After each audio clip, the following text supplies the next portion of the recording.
Hello दोस्तों, कैसे हैं। स्वागत करता हूं आप लोगों को एक नए वीडियो में। Welcome back my new another video. मैं हूं कलाम। मैं भी मौजूद यूरोपियन कंट्री पुर्तगाल में। आज बात करेंगे कि क्या सिचुएशन है पोलैंड का। पोलैंड में कितने बंदे आ रहे हैं और क्या वर्क परमिट निकल रहा है पोलैंड का। अगर आप एशियन कंट्री में हैं या फिर गल्फ़ कंट्री में हैं, Saudi, Dubai, Oman, Bahrain, Kuwait, Qatar, तो क्या वहाँ से ट्राई करने से आपको पोलैंड का वर्क परमिट मिल जाएगा या फिर वीज़ा लग जाएगा या फिर अपॉइंटमेंट मिल जाएगा। या फिर आप इंडिया में हैं, नेपाल में हैं, बांग्लादेश में हैं, श्रीलंका में हैं, पाकिस्तान में हैं, तो क्या आप पोलैंड के लिए ट्राई कर सकते हैं। या फिर कौन सा बेस्ट तरीका रहेगा सीवी कन्वर्टर के ज़रिए जो यूरोप का किस किस कंट्री में आप ट्राई करेंगे तो आपका वीज़ा लग सकता है या फिर वर्क परमिट मिल सकता है। इसके बारे में पूरा डिटेल से बात करेंगे इस वीडियो में। तो अगर आप मेरे चैनल पर नए हैं तो कलाम आसिफ ब्लॉग के नाम से मेरा YouTube channel, Facebook page ma.kalamofficial के नाम से मेरा इंस्टाग्राम आईडी है। तो किसी भी सोशल मीडिया प्लेटफॉर्म से अगर मेरा आप वीडियो देखते हैं तो ज़रूर सपोर्ट कीजिए। मेरा यूट्यूब चैनल को सब्सक्राइब कीजिए, फेसबुक पेज को लाइक और मेरा इंस्टाग्राम आईडी को फॉलो कीजिए और दोस्तों के साथ शेयर कीजिए। चलिए दोस्तों, लेट ना करते हुए आपको बताते चलूँ कि 2023 में जो सिचुएशन क्रिएट हुआ था पोलैंड के चक्कर में, तो बहुत बंदों का मतलब लाख से ऊपर, लाख प्लस जो है वर्क परमिट कैंसिल हो गया था। क्योंकि उसमें कुछ कंपनियां ने मिस्टेक किया और बहुत फेक जो है मतलब वर्क परमिट निकल गया। वर्क परमिट फेक निकल के गया। फेक वर्क परमिट के बेस पे कुछ बंदों का मतलब आ भी गए, मतलब बहुत सारा मैटर हो गया, पकड़ा भी गए, बहुत सारा मतलब रिपोर्ट भी हो गए, बहुत सारा मैटर। मतलब अंदर की जो बात देखा जाए तो एक वीज़ा शॉपिंग का मैटर ओपन हो गया। तो मतलब बहुत ज़्यादा प्रॉब्लम हुआ, किट हुआ। अब अच्छी अच्छी कंपनियां का वर्क परमिट निकला हुआ भी नहीं लगा, किसी का वीज़ा, किसी को अपॉइंटमेंट नहीं मिला। आगे चल के फिर पोलैंड ने एक स्टैंडर्ड अपना पोर्टल लॉन्च किया है 2024 में जाकर पोर्टल लॉन्च किया, जिसके ज़रिए कोई जो है थर्ड पार्टी उसमें मतलब इंटरफेयर नहीं कर सकता। आप डायरेक्टली अपना जो है वर्क परमिट वेरीफाई करा के आप अपॉइंटमेंट ले सकते हैं। ड्रॉ सिस्टम उन्होंने कर दिया, उसके ज़रिए फिर आपका जो है वीज़ा स्टैंपिंग हुआ। लेकिन उसमें भी क्या हुआ कि बहुत बंदे तो मतलब अपना वेरीफाई करने के बाद जब सबमिशन किए तो फिर भी उनका वीज़ा जो है रिफ्यूज़ल आ गया, किसी का रिजेक्ट हो गया, किसी का मतलब बाय मिस्टेक ही कुछ बंदे का लगा हुआ है कुल मिलाकर। और आपको बताते चलो कि अच्छी अच्छी कंपनियां हैं, ठीक है ना। कोरियन कंपनी है, मतलब जो बड़ा बड़ा प्रोजेक्ट कर रही हैं, उनका भी नहीं लग पाया। और भी बहुत बड़ी बड़ी कंट्रियाँ का मतलब कंपनियाँ जो मतलब इन्वॉल्व हैं पोलैंड में, बड़े बड़े प्रोजेक्ट काम कर रही हैं, उनका भी मतलब वर्क परमिट निकला हुआ। प्रॉब्लम कंपनियों का नहीं हुआ, प्रॉब्लम मतलब अब जो क्रिएट हो गया उसके ज़रिए मतलब इन सब को नुकसान झेलना पड़ा। फिर वो वहाँ की कंपनियाँ अब एशियन कंट्री से बंदे ना बुला के दूसरे कंट्री से, नॉन एशियन कंट्री से बुला के अपना काम चला रही हैं। तो ये सिचुएशन है। लेकिन अभी अपडेट में क्या सिचुएशन है? अपडेट में ये सिचुएशन है कि पोर्टल तो लॉन्च हो गया। पोर्टल के ज़रिए आप अपना वेरीफाई करा सकते हैं वर्क परमिट, और जो है डेट मिलने के बाद आप उस डेट पे जाके अपना पूरा डॉक्यूमेंट्स फाइल रेडी करके सबमिशन कर सकते हैं। लेकिन रिफ्यूज़ल है, रिफ्यूज़ल बहुत ज़्यादा है मतलब पोलैंड का। और अभी पोलैंड का बंदे वर्क परमिट में हाथ नहीं लगा रहे हैं।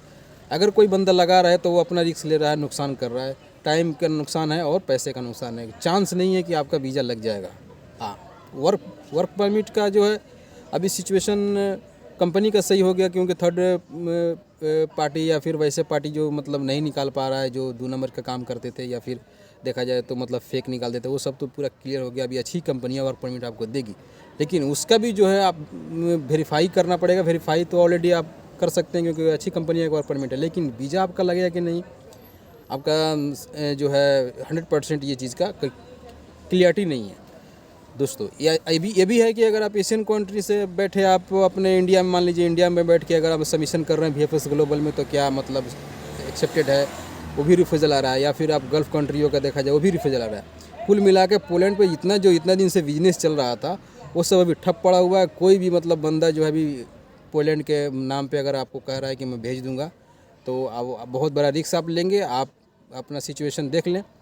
अब दूसरी बात यह है कि पोलैंड में बंदे कौन आ रहे हैं। पोलैंड एक ऐसा कंट्री है यूरोप का, जो किसी भी यूरोपियन कंट्री का आपके पास अगर अपडेट TRC है या अपडेट वीज़ा है, उसके ज़रिए आप पोलैंड में किसी भी कंपनी का वर्क कॉन्ट्रैक्ट लेके, देखिए आउट ऑफ यूरोप से आते हैं तो वर्क परमिट मिलता है, लेकिन अगर कंट्री से कंट्री आते हैं तो वर्क कॉन्ट्रैक्ट मिलता है। तो वर्क कॉन्ट्रैक्ट के बेस पे आप जो है अपना TRC चेंज करा सकते हैं। हाँ, विजिट नहीं होगा। विजिट आप दिमाग में मत रखिए, किसी कंट्री का विजिट लेके आकर वो जो है पोलैंड में हम विजिट से वर्क परमिट कराते, वो नहीं होगा। अगर किसी भी कंट्री का, यूरोपियन कंट्री का, मान लीजिए अभी रोमानिया बुल्गारिया भी इंटर हो गया है, उसका भी अगर आपके पास है, अब उसके आप आते हैं पोलैंड में, तो फिर उस बेस पे भी आपको जो है टीआरसी से आप जो है ईजिली जो है वर्क कॉन्ट्रैक्ट लेके अपना टीआरसी ले सकते हैं पोलैंड में। और ऐसे ही बंदे ज़्यादा कर रहे हैं, क्योंकि पोलैंड में अच्छी खासी सैलरी है, दूसरी कंट्री से अच्छा सैलरी है पोलैंड में। तो ये अभी सिचुएशन चल रहा है। आप यूरोप के किसी भी कंट्री में फंसे हैं या फिर काम आपको मतलब कंपनी का एंड हो गया है, आपके पास अपडेट टीआरसी है, तो सीधा मूव करके आप पोलैंड अपना टीआरसी अपडेट करा के आप काम कर सकते हैं। और ये भी बता दूं कि 3-3 साल का भी बंदे टीआरसी पकड़ लेते हैं ईजिली, ठीक है ना। ये सिचुएशन है। अब बात करते हैं कि आप इंडिया से जो है क्या करें अपडेट में, या फिर गल्फ़ से क्या करें, Saudi, Dubai, Bahrain, Oman, Kuwait, Qatar. आप गल्फ़ के किसी भी कंट्री में तो क्या करें। देखिए, गल्फ़ कंट्री में है तो अगर आप पोलैंड के लिए ट्राई कर रहे हैं तो आप भी टाइम वेस्ट कर रहे हैं, क्योंकि ऐसा नहीं है कि मतलब सिर्फ अदर कंट्री का प्रॉब्लम है, आप जो है वहाँ के उतार तो आप अप्लाई कर रहे हैं तो आपको जैसे एक्सेप्ट हो जाएगा, ऐसा नहीं है, ठीक है ना। क्योंकि वो मतलब एक उनका एक ये प्रॉब्लम जो क्रिएट हो गया वो अभी सॉल्व नहीं हुआ। मतलब अगर आपके पास 110% आपका कंपनी जो है सही कंपनी है, आपको वर्क परमिट सही दी है, तो कोई गारंटी नहीं है आपका जो है वीज़ा लग जाएगा। लग भी सकता है, नहीं भी लग सकता, आपका लॉक का बात है। तो उसमें रिस्क लेने से अच्छा है कि आप जो है, मैं जहाँ तक सलाह दूंगा अभी के डेट में, कि पोलैंड को होल्ड करके अगर आप रोमानिया हो गया, बुल्गारिया हो गया, लिथुआनिया हो गया, ठीक है ना, क्रोएशिया हो गया, अब बहुत सारा कंट्री है जिसके ज़रिए आप जो है यूरोप में आ सकते हैं। अगर आपको कोई अच्छी ऑफिस है, गवर्नमेंट अप्रूवल ऑफिस है, उसके ज़रिए आपको अगर एक वर्क परमिट मिलता है किसी अच्छी कंपनी का, तो आप अपना सबमिशन करके आप आ सकते हैं। लेकिन सबसे बेस्ट तरीका यह है कि आप अपना सीवी कवर लेटर बनाइए, ठीक है ना। सीवी कवर लेटर बना के और उसके ज़रिए जो है आप डायरेक्ट जॉब अप्लाई कीजिए, ठीक है ना। लिथुआनिया हो गया, अर्मेनिया हो गया, ठीक है ना, रोमानिया हो गया, बुल्गारिया हो गया, क्रोएशिया हो गया, इस सब कंट्री में अगर आप अप्लाई कर रहे हैं, और ख़ास करके ड्राइवर जो हैं, ट्रक ड्राइवर हैं या टैक्सी ड्राइवर हैं, जो भी हैं, टैक्सी ड्राइवर तो डायरेक्ट बहुत कम कंपनियों में आते हैं, लेकिन यहाँ आने के बाद अगर वो टैक्सी में, जैसे लिथुआनिया का अपडेट है कि अगर आप कोई भी ड्राइवर में आते हैं लिथुआनिया, आपके पास इंटरनेशनल ड्राइविंग लाइसेंस पहले होना चाहिए, तभी आप अप्लाई करें। उसमें क्या होगा कि आपका प्लस पॉइंट बना रहेगा। प्लस पॉइंट क्या बना रहेगा, बाय मिस्टेक आप किसी भी कंट्री में आ गए ड्राइवर में, आप वो कंपनी छोड़ना चाहते हैं, तो ईजिली आप लिथुआनिया में अगर आप जाते हैं या फिर पोलैंड में भी जाते हैं, तो पोलैंड में जाने के बाद जो है आप किसी भी ट्रांसपोर्ट कंपनी में घुसते हैं, तो आपका टीआरसी ऑलरेडी 2-3 साल का पकड़ के आप काम कर सकते हैं। वो कंपनी चेंज करना चाहते हैं तो आप खुद टैक्सी भी चला सकते हैं, तो टैक्सी में अच्छा खासा पैसे कमा सकते हैं। ये मैं शॉर्टकट में बता दिया ड्राइवर के लिए, ठीक है ना। अब बात करते हैं टेक्नीशियन का। टेक्नीशियन में अगर किसी भी कंट्री में आप आते हैं, आपके पास टीआरसी मिल जाता है, वो कंपनी अच्छा है तो चलाइए, अगर अच्छा नहीं है तो पोलैंड मूव कर जाइए। ये एक तरीका है पोलैंड मूव करने का, मैंने जो बताया, ठीक है ना। आप डायरेक्ट जो सोचते हैं कि डायरेक्ट मैं गल्फ़ कंट्री से और एशियन कंट्री से मैं आ जाऊँ पोलैंड में, तो ये अभी के डेट में पॉसिबल नहीं है। चांस ले सकते हैं, लगे ना लगे वो उनके ऊपर है, क्योंकि वो तो VFS ग्लोबल और एम्बेसी के ऊपर डिपेंड करता है वीज़ा देना ना देना। कंपनी का कोई रिस्पॉन्सिबिलिटी नहीं है। कंपनी क्या करेगी, आपको वर्क परमिट निकाल के दे देगी, लेकिन कंपनी वहाँ पर नहीं जाने जाएगी बोलने की नहीं इसको वीज़ा दो ही, चाहे इंजीनियर हो, मैनेजर हो या फिर वर्कर हो, किसी का भी रिस्पॉन्सिबिलिटी कंपनी नहीं लेती है, सिर्फ वर्क परमिट दे देगी। वीज़ा लगाना ना लगाना, अच्छे कंपनियों को मैं जानता हूँ, अच्छे मतलब पोस्ट के बंदे जो हैं उनको वर्क परमिट मिला हुआ था, उनका वीज़ा रिजेक्ट हो गया, क्योंकि वो रीजन डाल देती है कि मतलब 10 नंबर रीजन डाल देगी, तो 10 नंबर मतलब ये जा रहे हैं सेटल वोटल होने के लिए, ये सब उनका शक, मतलब आप क्या करेंगे। आप 10 के नीचे अगर आपका रिफ्यूजल आता है तो आप सॉल्व कर लेंगे, लेकिन 10 के ऊपर जो है चांस ले सकते हैं। 10 के नीचे आता है तो चांस ले सकते हैं कि चलो भाई दोबारा सबमिशन करके देखते हैं, अगर लग गया तो फिर लकी, या नहीं लगा तो फिर गया।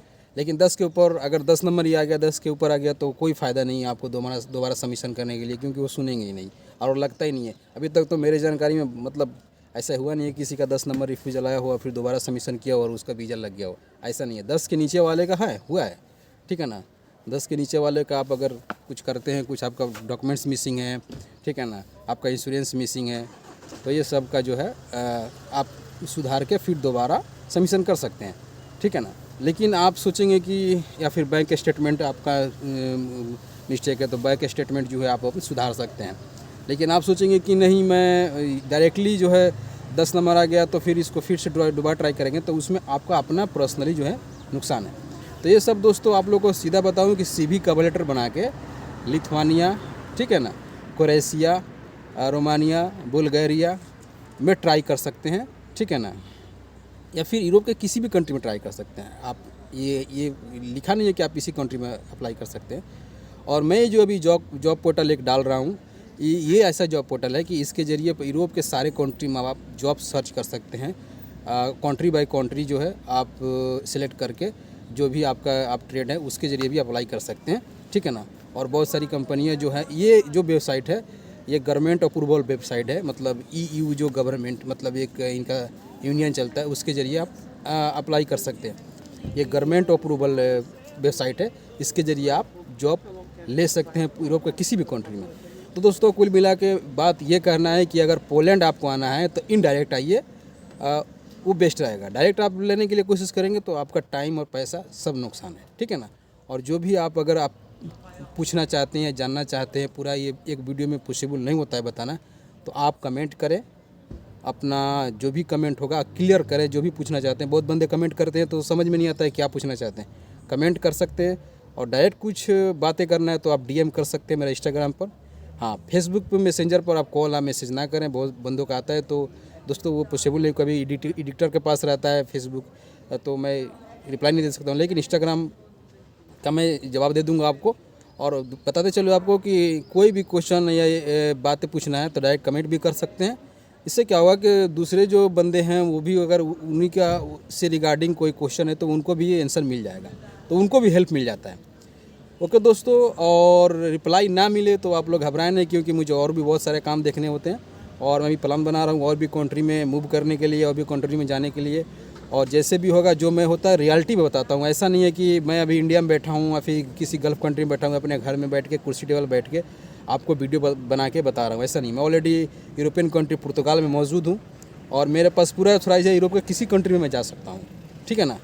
ऐसा नहीं है कि मैं इसी में रहूँ, मैं यूरोप के किसी कंट्री में जा सकता हूँ और वहाँ जाके मैं घूम सकता हूँ, बात कर सकता हूँ। तो अभी मेरा थोड़ा सा मैं दूसरे काम में बिजी हूँ, इस वजह से अभी नहीं ट्रैवल कर रहा हूँ, लेकिन ज़रूर जल्द ही ट्रैवल करेंगे, आप लोग को अपडेट देंगे। ओके दोस्तों, इसी के साथ वीडियो को एंड करते हैं, फिर मिलते हैं नए वीडियो में नए मैसेज के साथ। अपना ख्याल रखें, मस्त रहें और अप्लाई ज़रूर करें और जॉब लें। ओके दोस्तों, जय हिंद।